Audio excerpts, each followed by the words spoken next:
क्या कभी ऐसा महसूस हुआ है कि कुछ लोग बड़ी आसानी से अपनी मनचाही चीजें पा लेते हैं, जबकि दूसरे बस संघर्ष ही करते रहते हैं? मतलब लगता है जैसे कायनात खुद उनके लिए काम कर रही हो। तो क्या ये सिर्फ किस्मत का खेल है, या फिर इसके पीछे कोई गहरा सिद्धांत काम कर रहा है? आज की हमारी पड़ताल इसी सवाल के इर्द गिर्द घूमेगी। हमारे पास मैनिफेस्टेशन का नियम पूरी हिंदी गाइड नाम का एक बहुत ही दिलचस्प सोर्स है, और हम इसी के जरिए मैनिफेस्टेशन के नियम को समझने की कोशिश करेंगे। और हमारा मिशन भी साफ है, ये जानना कि क्या हमारे विचार, हमारी भावनाएं, हमारे विश्वास, क्या ये सब मिलकर वाकई हमारी असल जिंदगी को बनाते हैं? इसका जो मूल सिद्धांत सोर्स बताता है ना, वो सुनने में बड़ा सरल है। अंदर की दुनिया बाहर की दुनिया बनाती है। मतलब ब्रह्मांड एक आईने की तरह है, जो ऊर्जा हम भेजते हैं वही हमारे पास लौटकर आती है। और ये बात ना शुरू में थोड़ी किताबी सी लग सकती है या सिर्फ मोटिवेशनल, लेकिन जो बात इस सोर्स को दिलचस्प बनाती है वो ये है कि ये इसे सिर्फ किसी आध्यात्मिक विचार की तरह नहीं देखता है। ये इसे माइंडसेट, मनोविज्ञान और हमारे काम करने के तरीकों का एक मिला जुला रूप बताता है। और जब हम इसे इस नजरिए से देखते हैं तो ये कोई जादू नहीं लगता, बल्कि एक समझने लायक प्रक्रिया लगने लगती है। ठीक है, तो चलिए इसे खोलते हैं। सोर्स की शुरुआत होती है विचारों की भूमिका से। इसमें एक बहुत अच्छी उपमा दी गई है कि विचार बीजों की तरह होते हैं। जैसा बीज बोएंगे वैसा ही फल मिलेगा।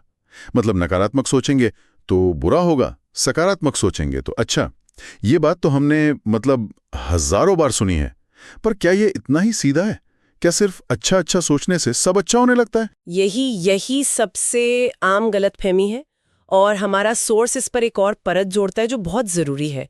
वो कहता है कि विचार तो सिर्फ एक खाका है, एक ब्लूप्रिंट। उस खाके में जान डालने का काम करती है हमारी भावनाएं। भावनाएं मैनिफेस्टेशन का ईंधन है, उसका फ्यूल है। आप दिन भर सोच सकते हैं मैं अमीर हूं, लेकिन अगर आप अंदर से तंगी और कमी महसूस कर रहे हैं तो ब्रह्मांड आपकी सोच को नहीं, आपकी उस गहरी भावना को जवाब देगा।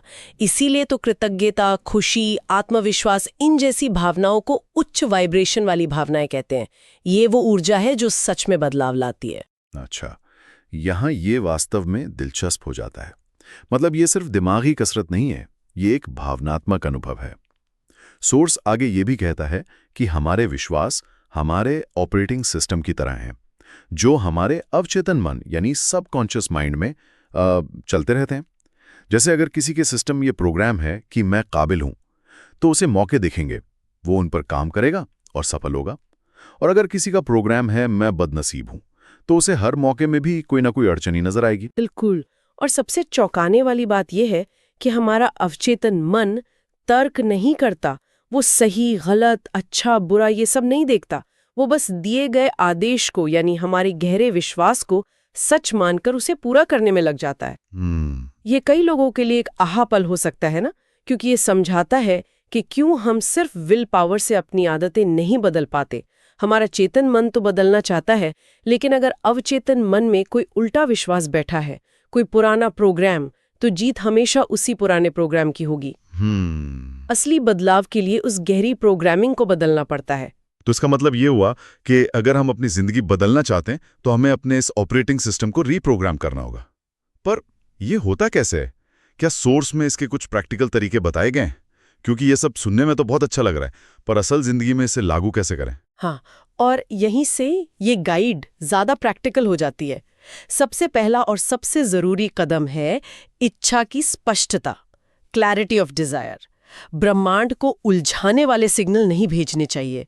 सोर्स में पैसों को लेकर एक बहुत अच्छा उदाहरण दिया है। जैसे ये कहना कि मुझे पैसा चाहिए, ये बहुत ही अस्पष्ट इच्छा है। कितना पैसा, कब तक? ये तो वैसे ही हो गया जैसे आप रेस्टोरेंट में जाकर कहें मुझे खाना चाहिए। वेटर उलझन में पड़ जाएगा कि क्या लाए। सही बात है। तो एक अच्छा उदाहरण क्या होगा? एक अच्छा स्पष्ट उदाहरण होगा, मैं अगले 6 महीनों में अपने बिजनेस से हर महीने 1 लाख रुपए की आमदनी कमा रही हूं।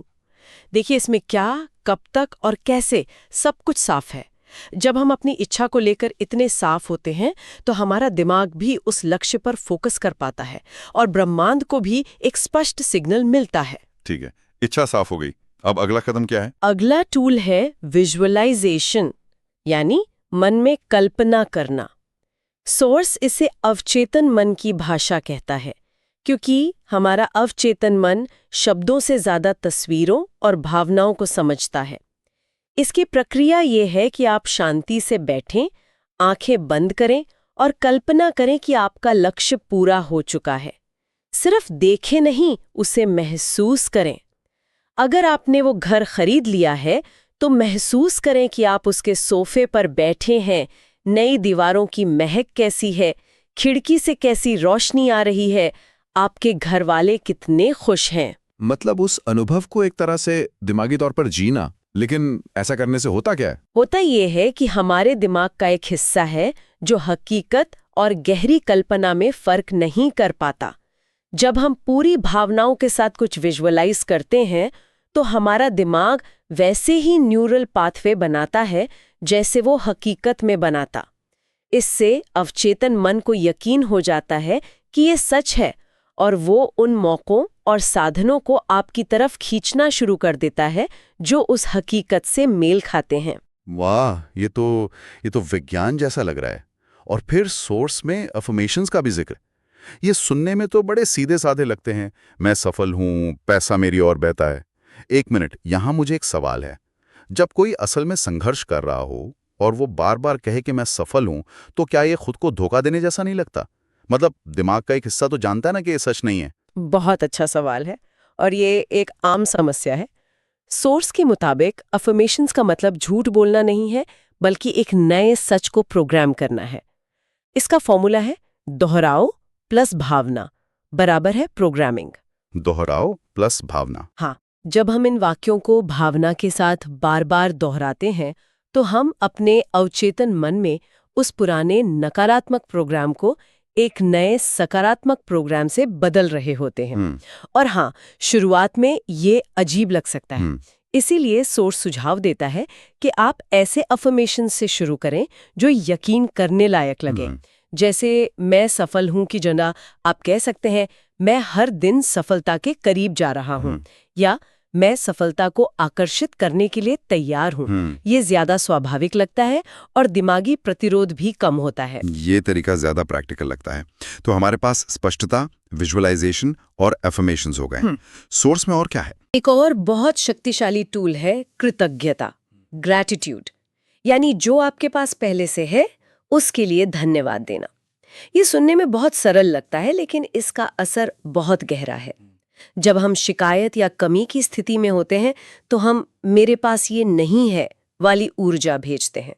लेकिन जब हम कृतज्ञ होते हैं, भले ही छोटी छोटी चीजों के लिए, जैसे सुबह की चाय या अच्छी सेहत, तो हम ब्रह्मांड को संदेश भेजते हैं कि मेरे पास बहुत कुछ है। यह प्रचुरता की भावना है, अबंडेंस की। और आकर्षण का नियम क्या कहता है? आप जिस चीज पर ध्यान देते हैं वो बढ़ती है, तो प्रचुरता की भावना और ज्यादा प्रचुरता को आकर्षित करती है। और शायद ये कमी की मानसिकता से बाहर निकलने का सबसे सीधा रास्ता भी है। जो लोग हमेशा सोचते हैं कि चीजें काफी नहीं हैं, उनके लिए एक बड़ा बदलाव हो सकता है। अब एक ऐसे विचार पर आते हैं जो मुझे हमेशा थोड़ा मुश्किल लगता है, जाने देना, लेटिंग गो। सोर्स कहता है कि अपनी इच्छा को लेकर बेचैन या हताश ना हो। लेकिन ये कैसे मुमकिन है? जब किसी को नौकरी की सख्त जरूरत हो तो वो उसके बारे में सोचे बिना, हताश हुए बिना कैसे रह सकता है? ये मैनिफेस्टेशन का शायद सबसे मुश्किल लेकिन सबसे जरूरी हिस्सा है। लेटिंग गो का मतलब अपनी इच्छा को छोड़ देना नहीं है, बिल्कुल नहीं। इसका मतलब है अपनी इच्छा से जुड़ी चिंता, डर और हताशा को छोड़ देना। हताशा की भावना कमी की ऊर्जा भेजती है। ये ब्रह्मांड को बताती है कि आपको यकीन नहीं है कि आपको वो चीज मिलेगी। लेटिंग गो का मतलब है अपना काम करना, स्पष्टता, विजुअलाइजेशन, एक्शन, और फिर ब्रह्मांड पर भरोसा करना कि वो अपना काम करेगा। ये वैसा ही है जैसे आप खेत में बीज बोते हैं। आप बीज बोते हैं, पानी देते हैं, लेकिन फिर आप उसे हर घंटे खोदकर नहीं देखते कि वो उगा या नहीं। आप भरोसा करते हैं कि प्रक्रिया काम करेगी। ये उपमा बहुत अच्छी है। और आपने एक्शन की बात की, मतलब ये सिर्फ सोचने और महसूस करने का खेल नहीं है। बिल्कुल नहीं। और ये सबसे बड़ी गलतफहमी है।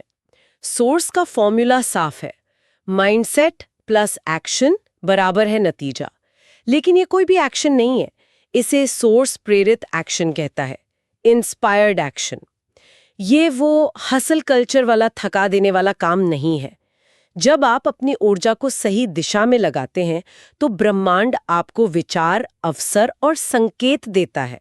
अचानक किसी पुराने दोस्त को फोन करने का मन करेगा या कोई नई किताब पढ़ने की इच्छा होगी। ये प्रेरित एक्शन है, वो काम जिसे करने की प्रेरणा आपको अंदर से मिलती है और जो आसान लगता है। उन मौकों पर काम करना आपका काम है। बिना एक्शन के विचार सिर्फ सपने ही रह जाते हैं। ठीक है, तो ये पूरा एक सिस्टम है, लेकिन अगर ये इतना सीधा है तो हर कोई इसे क्यों नहीं कर पाता? सोर्स में उन रुकावटों के बारे में भी बात की गई है जो लोगों को रोकती हैं। हाँ, और ये हिस्सा शायद सबसे ज्यादा जरूरी है, क्योंकि टूल किट जानना एक बात है और अपने अंदर की रुकावटों को हटाना दूसरी। सबसे बड़ी रुकावटें हैं डर, संदेह, खुद से मन ही मन में उल्टी सीधी बातें करना जिसे नेगेटिव सेल्फ टॉक कहते हैं, और हमेशा कमी महसूस करने वाली सोच। ये वो वायरस हैं जो हमारे ऑपरेटिंग सिस्टम को खराब कर देते हैं। डर कहता है क्या होगा अगर मैं फेल हो गई, संदेह कहता है ये सब मेरे लिए काम नहीं करेगा। और इसका समाधान क्या है? मतलब सिर्फ ये कह देना कि डर की जगह विश्वास को चुने, ये सुनने में अच्छा लगता है, पर असल में ये होता कैसे है? सोर्स इसके लिए एक सचेत प्रयास की बात करता है। ये एक दिन का काम नहीं है। जब डर का विचार आए तो उसे पहचाने, उससे लड़ने की बजाय उसे स्वीकार करें और फिर जानबूझकर एक ऐसा विचार चुने जो विश्वास पर आधारित हो। जैसे अगर मन में आए मुझे ये नौकरी नहीं मिलेगी, बहुत कंपटीशन है, तो उसे बदलकर सोचें मैं इस नौकरी के लिए पूरी तरह से काबिल हूं और सही अवसर मेरी तरफ आ रहा है। ये अपने दिमागी पैटर्न को धीरे धीरे बदलने जैसा है। कमी की मानसिकता को बदलने के लिए रोज कृतज्ञता का अभ्यास करें। खुद से नकारात्मक बातें करने की बजाय रोज सुबह शीशे में देखकर अपने बारे में एक अच्छी बात कहें। ये छोटे छोटे कदम समय के साथ उस पुरानी गहरी प्रोग्रामिंग को बदल देते हैं। तो ये सब एक रोजमर्रा की प्रैक्टिस का हिस्सा होना चाहिए। इसे अपनी जिंदगी में कैसे शामिल किया जा सकता है? क्या सोर्स में कोई दैनिक दिनचर्या का सुझाव है? अपने विचारों पर ध्यान दें। जब भी कोई नकारात्मक विचार आए उसे पहचानें और उसे एक सकारात्मक विचार से बदलें। और अगर कोई प्रेरित एक्शन लेने का विचार आता है तो उसे टाले नहीं, उस पर अमल करें। रात में सोने से ठीक पहले कुछ मिनटों के लिए अपनी इच्छा को विजुअलाइज करें जैसे वो पूरी हो चुकी है, और दिन भर मिली अच्छी चीजों के लिए ब्रह्मांड को धन्यवाद देकर सोएं। ये तो किसी जादू टोने जैसा नहीं, बल्कि अपने मन का ख्याल रखने जैसा है, जैसे हम अपने शरीर का ख्याल रखते हैं। बिल्कुल। सोर्स से जागरूक जीवन कहता है, कॉन्शियस लिविंग। यह अपनी आंतरिक दुनिया को सक्रिय रूप से प्रबंधित करने के बारे में है। यह समझने के बारे में है कि हमारे विचार और भावनाएं बेकार नहीं जाती, वे लगातार हमारी हकीकत का निर्माण कर रही हैं। यह अपनी शक्ति को अपने हाथ में लेने जैसा है। तो इस पूरी चर्चा का सार क्या है? अगर हमें एक बात याद रखनी हो तो वो क्या होगी? सार ये है कि हम अपनी जिंदगी के निर्देशक हैं, सिर्फ अभिनेता नहीं। हमारा दिमाग और हमारी भावनाएं वो कैमरा और स्क्रिप्ट हैं जिनसे हम अपनी कहानी बना रहे हैं। अगर हमें अपनी जिंदगी की फिल्म पसंद नहीं आ रही तो हमें स्क्रिप्ट बदलनी होगी, अपना नजरिया बदलना होगा। सोर्स का अंतिम निष्कर्ष यही है, आप जो सोचते हैं, जो महसूस करते हैं और जिस पर विश्वास करते हैं वही आपकी हकीकत बन जाता है। जब आप अपना मन बदल देते हैं तो आप अपनी जिंदगी बदल देते हैं। और ये एक बहुत ही शक्तिशाली विचार है। ये हमें पीड़ित की भूमिका से निकालकर निर्माता की भूमिका में खड़ा कर देता है। बिल्कुल। और आज की इस चर्चा को समाप्त करते हुए हम श्रोताओं के लिए एक सवाल छोड़ना चाहेंगे जो इसी सोर्स पर आधारित है। अगर हमारी आंतरिक दुनिया ही हमारी बाहरी दुनिया का निर्माण करती है तो आज हम अपने अंदर ऐसा कौन सा एक छोटा सा विश्वास या भावना बदल सकते हैं जो कल हमारी हकीकत को एक नई दिशा दे सकता है?